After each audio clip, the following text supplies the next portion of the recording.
Merhaba, bu derinlemesine incelememize hoş geldiniz. Bugün masamızda oldukça önemli bir kaynak var aslında. İsmail Beşikçi'nin 1977 tarihli Kürtlerin Mecburi İskanı kitabı. Evet, Bu eser, Beşikçi'nin Bilim Yöntemi Türkiye'deki Uygulama serisinden. Ve bugün şuna odaklanacağız. Türkiye'deki resmi ideolojinin özellikle Kürt meselesi gibi, hani hassas konularda toplumsal gerçeklikleri nasıl etkilediği. Ve tabii 1934 tarihli o çok tartışılan Mecburi İskan Kanunu. evet. Bugünkü sohbetimizde Beşikçi'nin bu kitaptaki ana savlarını, sunduğu kanıtları ele alacağız. Özellikle de resmi ideoloji dediği şeyin bizim toplumsal gerçekliği algılamamızı, hatta bilim yapma şeklimizi nasıl biçimlendirdiğine dair eleştirilerine bakacağız. Yani amacımız Beşikçi'nin bakış açısını, o metindeki kilit noktaları sizin için biraz daha anlaşılır kılmak. Harika. O zaman hadi bu konuyu açalım. Şimdi, Beşikçi'nin kitabının merkezine koyduğu temel fikirlerden biri şu sanırım. Türkiye'deki resmi ideoloji, ki kendisi bunu daha çok Kemalizm üzerinden tanımlıyor, ile sahadaki yani yaşanan toplumsal gerçekler arasında ciddi bir uyuşmazlık var, hatta bir çatışma. Evet. Bunun en net görüldüğü yerlerden biri olarak da Kürtlerin varlığının ve toplumdaki sosyal sınıfların mevcudiyetinin resmi söylemde adeta yok sayılmasına işaret ediyor. Kesinlikle. Beşikçi'ye göre bu ideolojik duruş sadece siyasi bir tavır değil, bilimsel araştırmaların alanını da yani doğrudan daraltıyor veya yönlendiriyor. Devletin resmi çizgisine uymayan konular, mesela Kürt meselesi gibi başlıklar, objektif incelenemiyor diyor. Yani araştırılması zorlaşıyor mu? Zorlaşıyor, hatta tabu haline getiriliyor diyor Beşikçi. Bilimsel yöntemin Türkiye'de uygulanmasındaki bu tür engellere sıkça dikkat çekiyor kitabında. Resmi ideoloji adeta bilimin önüne bir duvar örüyor, nesnel gerçekliği arama çabasını baltalıyor diye düşünüyor. Bu çok çarpıcı bir iddia aslında. Yani ideolojinin bilimi bu kadar şekillendirmesi. Buna dair somut bir örnek veriyor mu kitapta? Evet veriyor. Mesela Profesör Doktor Yavuz Abada'nın 1950'lerin sonundaki bir çalışması var. Türkiye'de sosyal sınıfların bulunmadığını söylüyor Abadan. Beşikçi bunu ele alıyor. Nasıl ele alıyor? Şöyle diyor, bu tez bilimsel bir analizden çok dönemin hakim resmi ideolojisine, hani o meşhur sınıfsız, imtiyazsız, kaynaşmış bir kitleyiz söylemi var ya, ona uygun düşen, sanki baştan belirlenmiş bir sonucu tekrarlıyor. İşte bu noktada Beşikçi, bu tür yaklaşımların toplumsal gerçeği yansıtmak yerine onu örttüğünü, gizlediğini iddia ediyor. Bu, Beşikçi'nin resmi ideolojinin bilim üzerindeki etkisine dair ana eleştirilerinden biri. Anlıyorum. Yani bilimsel gibi duran bazı tespitlerin bile kökeninde aslında ideolojik bir çerçeve olabileceğini söylüyor. Peki bu genel çerçeveden sonra kitabın asıl konusuna, yani Kürt meselesine nasıl bağlıyor konuyu? Devletin Kürt kimliğini ve varlığını sistematik bir şekilde inkar ettiği tezi yatıyor. Hatta sadece inkar etmekle kalmıyor, aynı zamanda Kürtleri asimile etmeye yönelik bilinçli politikalar izlendiğini de oldukça güçlü bir dille vurguluyor. Bu inkar ve asimilasyon politikaları örnek veriyor mu bunları? Neler mesela? Veriyor tabii. Mesela o dönemlerde çok konuşulan Kürtlerin aslında Kürk olduğu ama işte dağlık bölgelerde yaşadıkları için zamanla dillerini, kültürlerini unuttukları gibi iddialar içeren şu dağ Türkü teorisinden bahsediyor. Beşikçi bunu Kürt kimliğini Türk kimliği içinde eritme, yok etme çabasının bir parçası olarak görüyor. Bunun yanında kültürel baskılar var, ana dilin kullanımına getirilen kısıtlamalar var. Bunların da altını çiziyor. Peki bu inkar ve asimilasyon sadece devletin en tepesinden gelen bir politika mı Beşikçi'ye göre, yoksa daha mı yaygın? İşte bu önemli bir nokta. Beşikçi bunu sadece dar bir devlet politikası olarak görmüyor. Üniversiteler, basın yayın organları, hatta siyasi partiler gibi toplumun farklı kurumlarının da bu resmi devlet ideolojisi dediği yapıyı içselleştirdiğini ve yeniden ürettiğini savunuyor. Yani kurumlar da mı bu işin içinde? Ona göre evet. Bu kurumlar da genellikle Kürtlerin varlığını ya da hak taleplerini dile getiren yaklaşımlara karşı mesafeli duruyorlar. Hatta bu tür görüşleri dışlıyorlar diyor. Yani mesele toplumsal kurumlara da sinmiş, kökleşmiş bir ideolojik yaklaşımın sonucu olarak ortaya konuyor kitapta. Anladım. Bu ideolojik arka planı ve Kürt meselesine genel yaklaşımı konuştuk. Sonra Beşikçi analizini daha somut bir zemine oturtuyor sanırım. Şu 1934 tarihli İskan Kanunu. Bu kanun ilk bakışta bir yerleştirme, bir iskan düzenlemesi gibi ama Beşikçi bunun çok daha ötesine işaret ediyor. İşte burası gerçekten ilginçleşiyor. Kesinlikle öyle. Beşikçi, bu 2510 sayılı İskan Kanunu'nu kendi iddialarını destekleyen merkezi bir kanıt olarak masaya koyuyor ve maddelerini gerçekten çok detaylı inceliyor. Yani sadece kanunun lafzına değil, ruhuna, asıl niyetine odaklanıyor. Mesela kanunun kimleri zorunlu iskana tabi tutacağını belirleyen maddeler çok dikkat çekici. Kimler mesela? Sadece göçebeler mi var hedefte? Kültürüne bağlı olmayanlar, ana dili Türkçe olmayanlar, hatta casusluk şüphesi bulunanlar, aşiret reisleri, ağalar, beyler gibi yerel etkiye sahip kişiler de zorunlu iskan listesinde sayılıyor. Bir dakika, Türk kültürüne bağlı olmayanlar ve ana dili Türkçe olmayanlar. Bu ifadeler doğrudan etnik bir hedeflemeyi düşündürüyor sanki. Beşikçi tam da bunu söylüyor işte. Bu ifadelerin kanunun basit bir nüfus düzenlemesi olmadığını, belirli kimlikleri, dilleri ve toplumsal grupları doğrudan hedef aldığını gösterdiğini savunuyor.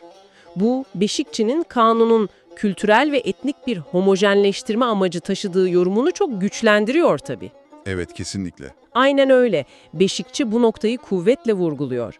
Kanunun bir diğer önemli yönü de Türkiye'yi iskan açısından 3 ana bölgeye ayırması. 3 bölge mi? Buralar mevcut Türk kültürüne sahip nüfusun daha da yoğunlaştırılması, korunması hedeflenen yerler. İkincisi 2 numaralı mıntıkalar. İşte burası çok kritik. Kanunun kendi ifadesiyle Türk kültürüne devşirilmesi, yani asimile edilmesi istenen nüfusun yerleştirileceği bölgeler bunlar. Devşirme yani. Evet, devşirme. Üçüncüsü de 3 numaralı mıntıkalar. Buralarda sağlık, askerlik, siyaset, kültür veya güvenlik gibi gerekçelerle ya tamamen boşaltılması ya da iskanın yasaklanması öngörülen yerler. Bu bölgesel ayrım özellikle o Türk kültürüne devşirme hedefi ve bazı bölgelerin boşaltılması kararı Beşikçi'nin asimilasyon ve yerinden etme iddialarını bayağı destekliyor o zaman. Beşikçi tam olarak bunu savunuyor. Evet, bu bölgesel planlamanın nüfusun etnik ve kültürel temelde yeniden yapılandırılması amacını taşıdığını iddia ediyor. Özellikle Kürt nüfusun yoğun olduğu bölgelerin demografik yapısını değiştirmek. Kanun sadece yerleştirmeyle de kalmıyor bu arada. Çok ciddi kısıtlamalar da getiriyor. Ne gibi kısıtlamalar mesela? Mesela kanunun bazı maddeleri ana dili Türkçe olmayanların belirli bölgelerde toplu halde yerleşmesini engelliyor. Onların Türkler arasına serpiştirilerek yerleştirilmesini zorunlu kılıyor. Türkçeden başka dil konuşanların yoğun olduğu yeni köyler veya mahalleler kurulması açıkça yasak. Yani coğrafi olarak dağıtma amacı mı var? Aynen. Hatta bazı maddelerde belirli bölgelerdeki Türk olmayan nüfus oranının belli bir yüzdeyi, mesela %10'u geçmemesi gibi kotalar bile öngörülüyor. Beşikçi tüm bu maddeleri Kürt kimliğinin, dilinin, toplumsal yapısının kamusal alanda ve coğrafi olarak dağıtılması, zayıflatılması ve nihayetinde ortadan kaldırılmasına yönelik adımlar olarak yorumluyor. Peki bu kararları kim alıyor? Yani uygulama yetkisi kimde? Kanun bu konuda ne diyor? Kanun bu konuda o zamanki Dahiliye Vekaletine, yani bugünkü İçişleri Bakanlığı'na olağanüstü geniş yetkiler veriyor. Kimin Türk kültürüne bağlı olup olmadığına karar vermek, kimin nereye, ne zaman, nasıl yerleştirileceğini belirlemek. Bu güç büyük ölçüde bakanlığa bırakılıyor.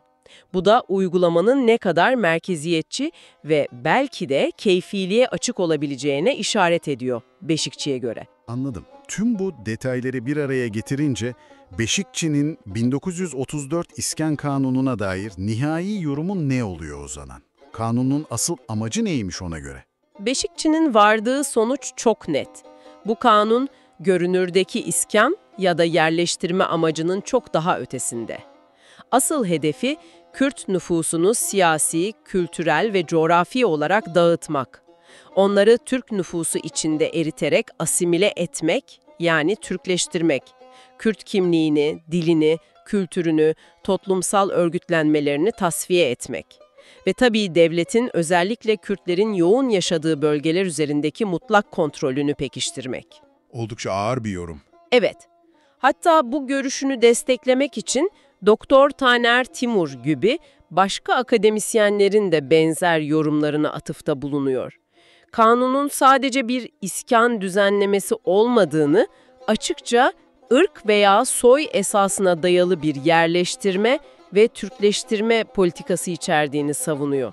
Özellikle o belirli bölgelerin boşaltılıp sadece Türk kültürüne bağlı nüfusun yerleştirilmesi hedefi ya da ana dili Türkçe olmayanların zorunlu olarak dağınık iskanı gibi hükümler. Yani 9. 11. 12. maddeler mesela.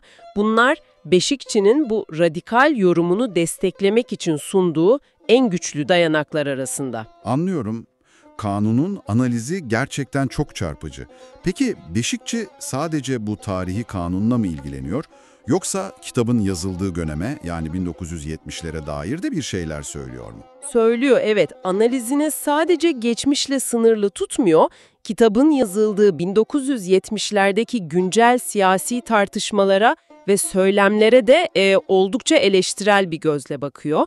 Bu bağlamda özellikle dönemin önemli siyasi figürlerinden biri olan ana muhalefet lideri ve sonrasında başbakanlık da yapan CHP Genel Başkanı Bülent Ecevit'in kullandığı dile ve kavramlara odaklanıyor. Ecevit'in söylemlerine mi? Hangi söylemlerine? Ecevit'in o dönem sıkça kullandığı özgürlük, demokrasi, halkçılık, halklara özgürlük gibi popülerleşmiş kavramları masaya yatırıyor. Peki Ecevit'in bu söylemlerini nasıl değerlendiriyor? Olumlu mu buluyor? İşte burası ilginç, tam tersi aslında. Beşikçi bu söylemlere oldukça eleştirel yaklaşıyor. Ecevit ve CHP'nin kullandığı bu ilerici, özgürlükçü gibi görünen dilin aslında Kürt meselesinin özüne pek de dokunmadığını, hatta devletin o geleneksel inkar politikalarını farklı, daha modern bir üslupla devam ettiğini iddia ediyor. Nasıl yani? Biraz açar mısınız? Şöyle ki, mesela o dönem çok popüler olan halklara özgürlük sloganının içeriğinin son derece belirsiz ve muğlak olduğunu söylüyor. Yani Kürtlerin somut siyasi, kültürel hak taleplerinin bu genel sloganın içinde nasıl bir karşılık bulduğu net değil diyor Beşikçi. Yani Beşikçi'ye göre bu popüler sloganlar ve özgürlükçü dil, Kürtlerin spesifik taleplerini karşılamaktan, hatta tanımaktan uzak mı kalıyor? Kesinlikle. Beşikçi'nin analizi bu yönde. CHP ve Ecevit'in Kürtlerin kimlik ve hak temelli talepleri gündeme geldiğinde bunları genellikle bölücülük, ırkçılık ya da dış güçlerin, emperyalizmin bir oyunu olarak yaftalama eğiliminde olduğunu belirtiyor. İlginç bir çelişki. Hassasiyetle bahsettiğini ama Türkiye içindeki Kürtlerin benzer taleplerine aynı sıcaklıkla yaklaşmadığını, bu talepleri sömürgeci hevesler olarak gördüğünü iddia ediyor. Beşikçi için bu çelişkili durum, CHP'nin de söylem düzeyindeki bazı yeniliklere rağmen devletin Kürt meselesindeki temel inkarcı ve asimilasyoncu zihniyetinden tam olarak kopamadığının bir göstergesi aslında. Ona göre sorun daha çok Doğu ve Güneydoğu'nun geri kalmışlığı gibi ekonomik ve sosyal boyutlara indirgeniyor. Meselenin temelindeki o ulusal kimlik ve haklar boyutu ise göz ardı ediliyor. Peki tüm bunların anlamı ne? İsmail Beşikçi'nin Kürtlerin Mecburi İskanı kitabından yaptığımız bu kapsamlı sohbet bize öncelikle şunu gösterdi sanırım. Beşikçi'nin bakış açısıyla resmi ideolojinin toplumsal gerçeklikleri, özellikle de Kürtlerin varlığını ve sosyal sınıfları nasıl baskılayabildiğini ya da görmezden gelebildiğini gördük. Evet. 1934 tarihli İskan Kanunu'nun yazarın argümanları üzerinden sadece bir nüfus yerleştirme faaliyeti olmadığını, aynı zamanda nasıl bir asimilasyon ve kontrol aracı olarak işlev gördüğünü detaylarıyla ele aldık. Ve son olarak da 1970'lerin siyasi söylemlerinin bile bu temel meseleleri nasıl farklı bir dille de olsa sürdürebildiğine dair Beşikçi'nin eleştirilerine kulak verdik. Gerçekten de Beşikçi'nin çalışması bize sunulan resmi tarihe, yerleşik anlatılara ve hatta güncel siyasi söylemlere her zaman eleştirel bir mesafeden bakmanın, sorgulamanın ne kadar önemli olduğunu hatırlatıyor. Kaynakları didiklemek, farklı bakış açılarını dikkate almak ve ideolojik perdelerin ardındaki dinamikleri anlamaya çalışmak bunun önemini vurguluyor. Belki de bu noktada size şu soruyu yöneltmek anlamlı olabilir. Evet. Beşikçi'nin bu kitapta detaylarıyla anlattığı bu inkar, asimilasyon, zorunlu yerinden etme gibi mekanizmaları ve bunların devlet ideolojisiyle kurduğu ilişkiyi kavramak, bugün karşılaştığımız bilgi akışını, siyasi tartışmaları ve devlet tarafından sunulan anlatıları değerlendirirken size nasıl daha dikkatli, daha sorgulayıcı bir bakış açısı kazandırabilir? Bu üzerine biraz kafa yormaya değer bir soru diye düşünüyoruz.